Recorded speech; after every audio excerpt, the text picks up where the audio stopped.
మీరెందుకు ఊరికే నాకు ఇది ఇవ్వు అది ఇవ్వు అది ఇవ్వు అని అడుగుతారు? మీరు చెప్పక ముందే మీ అవసరాలు ఆయనకు తెలుసు.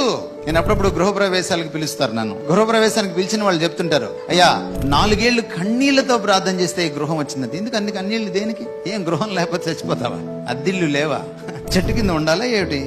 నేను ఇంకా ఇల్లు కట్టుకోలేదు, ఏమి గృహం లేకపోతే ఏమిటి? ఆయన ఇచ్చినప్పుడు తీసుకో, ఇవ్వకపోతే వదిలే.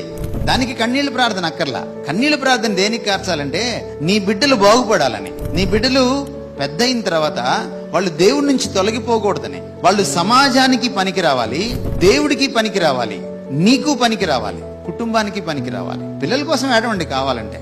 ప్రభు చెప్పాడు, నా కోసం ఏడవకండి, మీకోసం మీ పిల్లల కోసం ఏడవండి.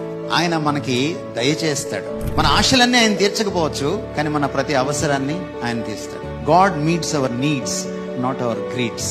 మన గ్రీడ్స్ ని తీర్చడు ఆయన, మన నీడ్స్ ని తీరుస్తాడు.